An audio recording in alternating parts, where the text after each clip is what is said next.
दो बच्चों की तलाकशुदा मां मेघा उत्तराखंड से काम के सिलसिले में लखनऊ आ गई। वहां उसकी मुलाकात रंजीत से हुई। 31 साल की मेघा मूल रूप से उत्तराखंड के रहने वाली थी और दो बच्चों की मां थी। उसकी जिस लड़के से शादी हुई थी वो शराब पीने का आदी था। मेघा ने भी हर लड़की की तरह सुनहरे सपने सजाए थे कि शादी के बाद वो अपने पति के संग घूमेगी फिरेगी और अपने सपनों को पूरा करेगी। लेकिन जिंदगी को कुछ और ही मंजूर था। मेघा का पति रोजाना शराब पीकर घर आता और जरा जरा सी बातों को लेकर झगड़ा करता। उसकी इन्हीं हरकतों से तंग आकर मेघा ने अपने पति को तलाक दे दिया और लखनऊ में अपनी छोटी बहन रानी के पास चली आई। मेघा की छोटी बहन रानी की शादी हो चुकी थी और वह अपने पति और बच्चों के साथ आराम से जिंदगी गुजार रही थी। 31 साल की होने के बावजूद मेघा लगती नहीं थी कि वह दो बच्चों की मां है। उसने अपने बदन को सलीके से संजोया था, जो भी उसे एक बार देख ले देखता रह जाए। मेघा लखनऊ के ही एक स्पा सेंटर में काम करने लगी और एक कमरा किराए पर लेकर रहने लगी। दोनों बच्चों को सुबह ही तैयार करके स्कूल भेजती और फिर अपने काम से निकल जाती। हालांकि मेघा की मां अभी भी उत्तराखंड में ही रहती थी। पिता की मौत हो चुकी थी, इसलिए बीच बीच में वह अपनी मां का हालचाल जानने के लिए वहां जाती थी। उम्र बढ़ने के साथ साथ मेघा की मां को कई तरह की बीमारियां भी साथ लग गई थी। मेघा ही मां को अस्पताल ले जाने और दवा का खर्च उठाती थी। एक दिन मेघा ने अपने बच्चों को तैयार करके स्कूल भेज दिया और खुद भी तैयार होकर अपने स्पा सेंटर पर जाने के लिए निकली। मेघा पैदल ही अपने स्पा सेंटर की ओर जा रही थी कि अचानक से उसके पास एक कार आकर रुकी। कार में एक नौजवान सवार था जो कार को ड्राइव कर रहा था। उसने कई बार हॉर्न बजाया तो मेघा सड़क पर किनारे हो गई और आगे बढ़ने लगी, लेकिन कार उसके पीछे पीछे आ रही थी। एक बार को तो मेघा घबरा गई और रुक गई। उसने पीछे मुड़कर देखा तो एकदम से हैरान रह गई। कार ड्राइव कर रहा नौजवान कार रोककर बाहर निकला तो मेघा के चेहरे पर एक प्यारी सी मुस्कान बिखरी। मेघा के मुंह से अचानक निकला, रंजीत तुम यहाँ। दरअसल रंजीत वही लड़का था जो उत्तराखंड में रहता था और टैक्सी चलाता था और अक्सर मेघा की मां को अस्पताल ले जाने में मदद करता था। है, रंजीत ने इशारा किया तो मेघा कार में बैठ गई। थोड़ी दूर चलने के बाद रंजीत ने चुप्पी तोड़ी और बोला, मेघा तुम तो बिना बताए यहाँ चली आई, जिसके बाद मेरा भी मन नहीं लगा और मैं तुम्हारी तलाश में उत्तराखंड से लखनऊ चला आया। कई महीनों की तलाश के बाद आखिरकार आज तुम हाथ लग ही गई। यहाँ आकर तुमने अपना मोबाइल नंबर भी बदल लिया, इस वजह से तुम्हें ढूंढने में दिक्कत हुई। रंजीत तुम तो जानते हो वहाँ रहते हुए मैं कितना परेशान हो गई थी। मैं उत्तराखंड की यादों को फिर से ताजा नहीं करना चाहती हूँ। सॉरी मेघा, मैं तुम्हारा दिल दुखाना नहीं चाहता, लेकिन मैं भी तुम्हारे बिना अकेला हो गया था। तुम मेरी बहुत अच्छी दोस्त हो और जब अच्छा दोस्त ही पास ना हो तो मन कैसे लग सकता है। रंजीत ने मायूस होकर अपनी बात कही। थोड़ी दूर चलने के बाद मेघा ने रंजीत से गाड़ी रोकने के लिए कहा। कार रुकने के बाद मेघा नीचे उतरी और बोली, मैं यहाँ पर नौकरी करती हूँ। मेरी ड्यूटी का टाइम हो गया है, मैं ज्यादा देर तक तुम्हारे साथ नहीं रुक सकती। ओहो, तो मैडम जी यहाँ पर नौकरी कर रही है और हम लखनऊ की सड़कों पर धक्के खा रहे हैं। रंजीत ने मजाकिया अंदाज में कहा तो मेघा जोर से हंस दी और बोली, आखिर तुम अपनी हरकतों से बाज नहीं आओगे। खैर मैं चलती हूँ, शाम को फ्री होकर तुमसे बात करती हूँ। स्पा सेंटर में 2-4 कस्टमरों को देखने के बाद दोपहर होने पर मेघा ने घर से बनाकर लाई खाना खाया और एक कुर्सी पर आराम से बैठ गई। कब वो पुरानी यादों में खो गई, पता ही नहीं चला। उसे वह दिन याद आ गया जब पति से अलग होने के बाद वो उत्तराखंड से लखनऊ में नौकरी की तलाश में जा रही थी। बस स्टैंड पर ही मेघा की रंजीत से मुलाकात हुई थी। दोनों एक ही बस में सवार हुए थे। मेघा विंडो सीट पर बैठी थी तो रंजीत उसके बगल वाली सीट पर आकर बैठ गया था। पहाड़ की घुमावदार सड़क के चलते कई बार ऐसे मौके भी आए जब दोनों एक दूसरे से बिल्कुल सट गए। कई बार तो मेघा रंजीत के ऊपर गिरने से भी बची। खैर मेघा ने किसी तरह से अपने आप को संभाला। दोनों बस से नीचे उतरे और अलग अलग रास्तों पर निकल पड़े। स्पा सेंटर की मैनेजर आई और ताली बजाई तो मेघा पुरानी यादों से बाहर निकली। करीब 2 महीने बाद रात के 10 बज रहे थे। उत्तराखंड से आई एक खबर से उसकी आंखों की नींद गायब हो गई। दोनों बच्चों को सुला दिया था और खुद भी सोने की कोशिश कर रही थी, लेकिन नींद आंखों से काफी दूर थी। बेड पर लेटे हुए 2 घंटे से ज्यादा का समय गुजर चुका था। आधी रात बीत गई। मेघा ने मोबाइल उठाया और कुछ देखने लगी। फोन बुक खोली और जानकारों के नंबर सर्च करने लगी। एक मोबाइल नंबर और नाम पर नजर पड़ी तो रुक गई। वह नंबर रंजीत का था। काफी सोचने के बाद मेघा ने नंबर डायल किया। हेलो रंजीत पहचाना। मेघा बोल रही हूँ। मैडम जी नमस्कार। मैं तो आपकी आवाज से ही पहचान गया था। फिर मेरे पास आपका नंबर सेव है। रंजीत ने मजाक की कोशिश की तो मेघा बीच में ही रोकते हुए बोली, रंजीत मुझे तुम्हारी हेल्प चाहिए। इतनी रात को क्या हुआ? सब ठीक तो है ना? हाँ सब ठीक है। क्या तुम मेरे साथ उत्तराखंड चल सकते हो? मेघा ने रंजीत से सवाल किया। कब चलना है? रंजीत ने पूछा। अभी मेरी माँ की तबीयत बहुत ज्यादा खराब हो गई है। उन्हें अस्पताल ले जाना पड़ सकता है। जितने भी पैसे लगेंगे मैं दे दूंगी। मेघा ने कारण बताया। ठीक है, तुम अपनी लोकेशन सेंड करो, मैं कुछ ही देर में पहुंचता हूँ। करीब 1 घंटे बाद रंजीत अपनी कार लेकर मेघा के घर पहुंच गया। मेघा ने अपने दोनों बच्चों को उठाया और उन्हें भी साथ लेकर निकल पड़ी। मेघा अपनी माँ के पास पहुंच गई। रंजीत ने मेघा की माँ को अस्पताल ले जाने से लेकर दवा के खर्च में पूरी मदद की। मेघा की माँ की हालत में सुधार हुआ। 2-4 दिन रुकने के बाद मेघा बच्चों को लेकर वापस लौट आई। लखनऊ लौटने पर मेघा ने जब रंजीत से किराया देने के लिए कहा तो रंजीत ने सिर्फ इतना कहा, मेघा हम अच्छे दोस्त हैं और दोस्ती में भी मैं तुमसे किराया लूं तो लानत है मुझ पर। इस तरह जब भी मेघा को कहीं जाना होता तो वह रंजीत की मदद लेती। उधर रंजीत भी सोचता कि वह अपने माँ बाप की सेवा तो नहीं कर पाता। मेघा की बुजुर्ग माँ ही सही, वे भी तो उसकी माँ जैसी ही है। एक दिन रंजीत ने मौका देकर अपने दिल की बात मेघा के सामने रख दी। वह बोला, मेघा तुम मुझे बहुत अच्छी लगती हो। क्या हमारी ये दोस्ती प्यार में बदल सकती है? मेघा ने कोई जवाब नहीं दिया। अगर कुछ गलत बोल दिया हो या तुम्हारे दिल को ठेस पहुंची हो तो सॉरी। रंजीत ने फिर से अपनी बात कही। मेघा कुछ देर के लिए चुप रही, फिर बोली, आगे कोई रेस्टोरेंट या ढाबा दिखाई दे तो गाड़ी रोक देना। रंजीत ने सड़क किनारे एक ढाबे पर कार रोक दिया। कार से उतरते ही मेघा ने रंजीत से सवाल किया, चाय लोगे? रंजीत ने हाँ में जवाब दिया। एक टेबल पर दोनों आमने सामने बैठे थे। मेघा की चुस्की लेते हुए सोच विचार करने की हालत में नजर आ रही थी। उसके चेहरे पर एक अजीब तरह का भाव था। रंजीत उसे बड़े ध्यान से देख रहा था लेकिन कुछ नहीं बोला। वह सोच रहा था कि शायद मेघा उसकी बातों से नाराज हो गई। चाय खत्म हुई तो मेघा ने पेमेंट किया। दोनों कार में सवार हुए और निकल गए। मैडम जी सीट बेल्ट लगा लीजिए, नहीं तो ये बेचारा बिना वजह मारा जाएगा। रंजीत ने फिर मजाकिया अंदाज में कहा। कार थोड़ा आगे बढ़ी तो मेघा ने सवाल किया, रंजीत तुम्हारी शादी हो चुकी है? नहीं, रंजीत ने जवाब दिया। मेरे बारे में कितना जानते हो? यही कि मैं भी उत्तराखंड की हूँ और तुम भी। इससे पहले कि मेघा कुछ और बोल पाती रंजीत बोल पड़ा, मेघा इतने दिन हो गए तुम्हारे साथ दोस्ती को जानता हूँ। तुम तलाकशुदा हो, 2 बच्चों की माँ हो, अपनी माँ की देखभाल के साथ अपना और अपने 2 बच्चों का पेट पाल रही हो। माँ की देखभाल के लिए अपनी जॉब की भी परवाह नहीं करती हो। अपनी माँ से बहुत प्यार करती हो। इससे ज्यादा मुझे जानना भी नहीं है। इतना बोलकर रंजीत चुप हो गया। कार में पूरी तरह से सन्नाटा छा गया। इस सन्नाटे को मेघा ने ही तोड़ा और बोली, ओके। इसके बाद तो रंजीत और मेघा में रोजाना मोबाइल पर बातें होने लगी। रंजीत मेघा से उसकी माँ के बारे में पूछता तो उसे लगता कि कोई उसका अपना है जिससे वह अपना दुख दर्द शेयर कर सकती है। एक दिन मेघा अपनी छोटी बहन रानी से मिलने के लिए उसके घर पहुंची तो रानी की सास ने नाक मुंह सिकोड़ लिया। मेघा रानी के पास करीब आधा घंटा रुकी। इस मुलाकात में उसने अपने और रंजीत के बारे में सारी जानकारी दे दी। दीदी आप मुझसे बड़ी है, फिर भी एक बात कहती हूँ, जो भी कदम उठाना सोच समझ कर ही उठाना।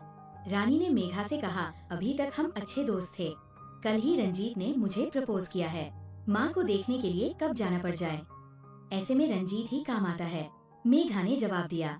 थोड़ी देर के बाद मेघा फिर से बोली, अभी तक रंजीत ने कुछ ऐसा वैसा भी नहीं किया है। रंजीत ना किसी तरह की डिमांड भी नहीं की है और ना ही उसके हाव भाव से लगता है कि वह कुछ गलत काम करेगा। जैसे जैसे दिन गुजरते जा रहे थे, मेघा और रंजीत एक दूसरे के बेहद करीब आते जा रहे थे। कभी कभी तो पूरी रात ही फोन कॉल, व्हाट्सएप चैटिंग और वीडियो कॉल में गुजर जाती थी। एक दिन रंजीत ने मेघा को फोन किया। हाँ बोलो। मेघा ने कहा, मैं कह रहा था आज शाम को जल्दी घर पहुंच जाना, रात का खाना एक साथ करेंगे, दोनों बच्चों को भी तैयार रखना, मैं ठीक 8 बजे तुम्हें लेने के लिए आ जाऊंगा। मेघा ने ओके बोलकर फोन काट दिया। ठीक 8 बजे रंजीत अपनी टैक्सी लेकर मेघा के घर के बाहर पहुंच गया। मेघा सच सच सबर कर किसी शादीशुदा औरत से कम नहीं लग रही थी। उसने अपने फेवरेट पिंक कलर का सूट सलवार वार पहना था। होठों पर लगी हल्की पिंक लिपस्टिक उसके चेहरे पर 4 चांद लगा रही थी। दोनों बच्चे भी साथ आ गए। मेघा आगे की सीट पर बैठी, जबकि दोनों बच्चों को पीछे की सीट पर बैठा दिया। शहर के एक रेस्टोरेंट में पहुंचकर रंजीत ने खाने का ऑर्डर दिया। खाना लगने में वेटर ने समय मांगा था। इससे पहले बच्चों के लिए आइसक्रीम वगैरह मंगवा ली। रंजीत ने बात शुरू करते हुए कहा, मेघा, मेरे दिमाग में एक बात चल रही है। हाँ बोलो, मेघा ने पूछा। क्या हम एक साथ रह सकते हैं? रंजीत ने अपनी जिज्ञासा जाहिर की। मतलब? मेघा ने पूछा। मतलब यही कि अगर हम दोनों लिव इन में रहें, तो रंजीत ने बताया। रंजीत की भावनाओं को मेघा तुरंत समझ गई। एक प्यारी सी मुस्कान बिखेरते हुए वह बोली, इरादा तो ठीक है, लेकिन हम रहेंगे कहाँ? हमारे पास भी एक ही कमरा है और मेरे पास भी एक ही कमरा है। 2 बच्चे भी हैं। कैसे एडजस्ट करेंगे? उसका इंतजाम हो जाएगा।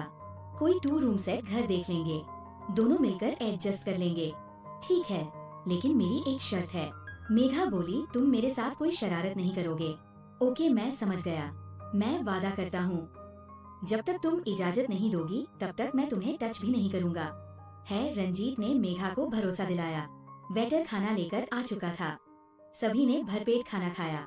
रंजीत ने रेस्टोरेंट में पेमेंट किया और फिर मेघा और बच्चों को लखनऊ की सड़कों पर घुमाया। रात के तकरीबन 11 बजे रंजीत ने मेघा और बच्चों को उनके कमरे पर छोड़कर अपने कमरे पर आ गया। आज वो बहुत खुश नजर आ रहा था। 3-4 दिन के बाद ही उन दोनों ने मिलकर एक 2 रूम सेट घर किराए पर लिया और अपनी जिंदगी गुजारने लगे। खाना पकाने से लेकर और दूसरे घरेलू कामों में रंजीत मेघा की पूरी मदद करता था। मेघा अपने दोनों बच्चों के साथ एक कमरे में सोती थी, तो रंजीत दूसरे कमरे में। इस तरह से 6 महीने का समय गुजर गया। एक दिन रंजीत शाम होने से पहले ही अपने कमरे पर पहुंच गया। आज उसकी तबीयत कुछ ठीक नजर नहीं आ रही थी। सिर में दर्द और बदन में अकड़न हो रही थी। कार को पार्क करके वो अपने कमरे में जाकर लेट गया। शाम को मेघा जब स्पा सेंटर से वापस लौटी तो देखा रंजीत अपने कमरे में लेटा था। अक्सर रंजीत मेघा के आने के बाद रात को 10 बजे के करीब लौटता था, लेकिन आज उसके जल्दी लौटने और बिस्तर पर लेटे रहने की वजह से मेघा के मन में घबराहट पैदा हुई। मेघा ने अपना बैग रखा और कमरे में घुसते ही सवाल किया, क्या हुआ? कुछ नहीं, सिर में दर्द है, बदन भी अकड़ रहा है। रंजीत ने जवाब दिया, चलो खड़े हो, डॉक्टर को दिखा देती हूँ। मेघा ने जब ये कहा तो रंजीत ने मना कर दिया और बोला, आराम करने से ठीक हो जाएगा। मेघा उठी और अलमारी से सिर दर्द की एक गोली निकाल कर लाई, पानी लाकर दिया और रंजीत को गोली खिला दी। इसके बाद बाम लेकर आई और रंजीत के सिरहाने बैठकर उसके सिर पर बाम लगाने लगी। इस दौरान मेघा ने थोड़ा रुककर रंजीत का सिर उठाकर अपनी गोद में रख लिया और बाम लगाने लगी। उसके बाद कमरे में दोनों के मिलन का जो तूफान पैदा हुआ वो अब शांत हो चुका था। मेघा ने खुद को संभाला और बोली, अब सिर दर्द कैसा है? जिसे तुम्हारा प्यार मिल जाए उसका सिर का दर्द तो क्या हर बीमारी दूर हो जाए? रंजीत ने शरारत करते हुए कहा। इसके बाद मेघा हाथ मुंह धोकर रसोई में गई और 2 कप चाय बनाकर लाई। दोनों चाय की चुस्कियां लेते हुए काफी खुश नजर आ रहे थे। कुछ समय लिव इन रिलेशनशिप में रहने के बाद मेघा और रंजीत ने शादी करने का फैसला किया। मेघा की माँ और छोटी बहन तो इस शादी के लिए तैयार हो गयी, लेकिन रंजीत के परिवार वाले दोनों की शादी के लिए तैयार नहीं हुए। वे कट्टरवादी सोच के थे। उन्होंने साफ कह दिया कि एक तलाकशुदा बहू उन्हें कतई स्वीकार नहीं होगी। पर परिवार के विरोध के बावजूद रंजीत ने मेघा को अपनाने का फैसला किया। शादी की तारीख तय हुई तो मेघा की तरफ से उसकी छोटी बहन और स्पा सेंटर में काम करने वाली कुछ लड़कियां और आसपास के लोग पहुँचे, जबकि रंजीत की तरफ से उसके 1-2 दोस्त आए।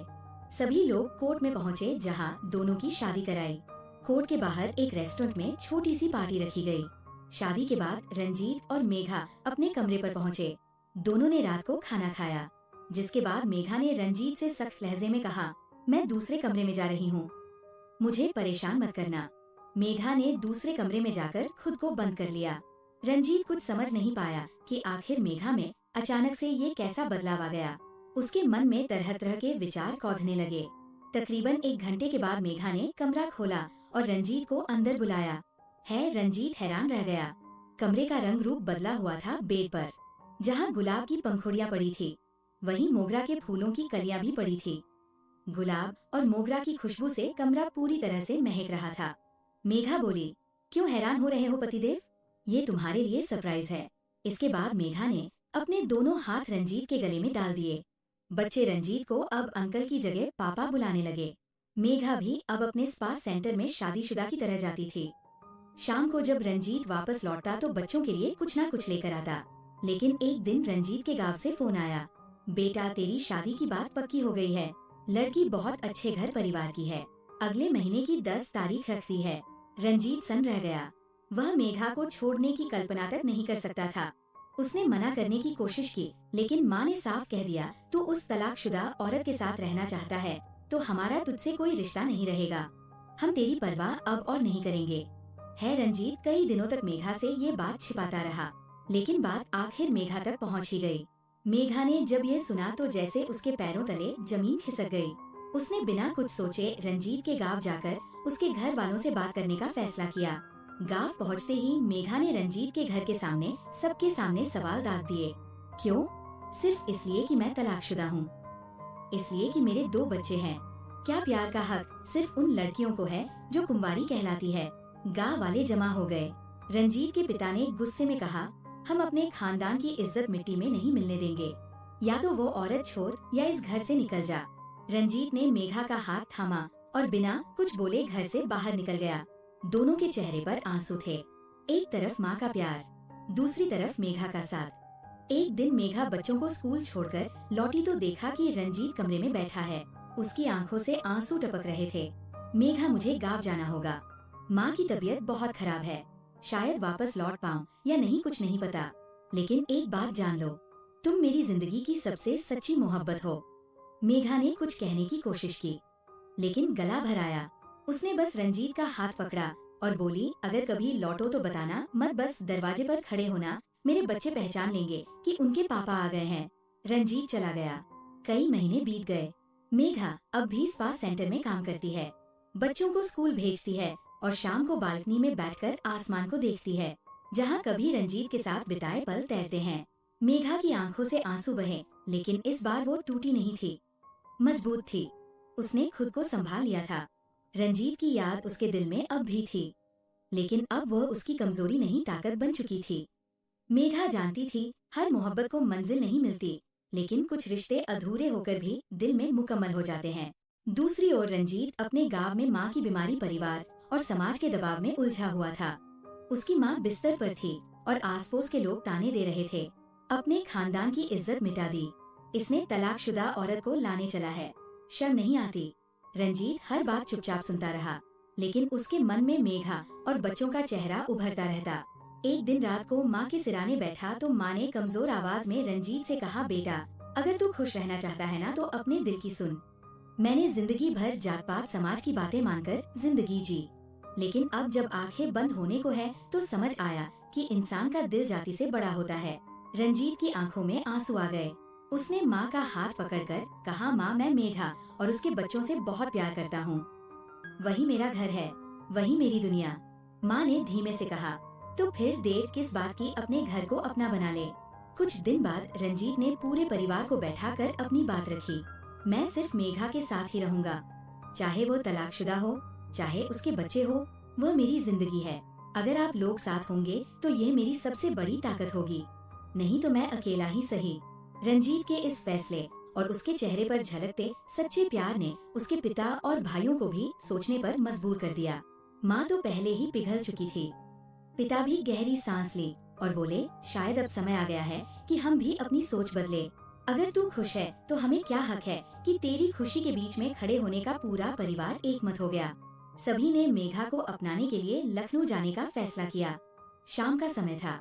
मेघा बालकनी में बैठी बच्चों को पढ़ा रही थी। तभी नीचे गाड़ी के रुकने की आवाज आई। उसने झांक कर देखा, रंजीत और उसके पूरे परिवार वाले थे। मेघा कुछ समझ पाती इससे पहले रंजीत की माँ सीढ़ियाँ चढ़कर आई और मेघा के सामने खड़ी हो गई। मेघा के दिल की धड़कनें तेज हो गई। उसने बच्चों को पीछे खींच लिया। उसे अंदाजा नहीं था क्या होने वाला है। रंजीत की माँ ने उसके पास आकर उसका हाथ थाम लिया और कहा, बेटी, हमें माफ कर दो। हमने तुझे बिना जाने बिना समझे ठुकरा दिया। आज समझ आया, तेरे जैसे दिल वाली औरत किसी जाति, किसी धर्म से बंधी नहीं होती। तू तो वो रोशनी है जिसने हमारे बेटे की जिंदगी में सुकून भरा। मेघा की आंखों से आंसू बह निकले। रंजीत के पिता ने बच्चों के सिर पर हाथ रखा और बोले, अब से तुम हमारे पोते हो। हमारा खून ना सही, लेकिन हमारा अपनापन जरूर होगा। गांव में एक सादा समारोह हुआ, जिसमें रंजीत और मेघा ने समाज की परंपराओं को तोड़ते हुए एक दूसरे को सार्वजनिक रूप से जीवन साथी स्वीकार किया।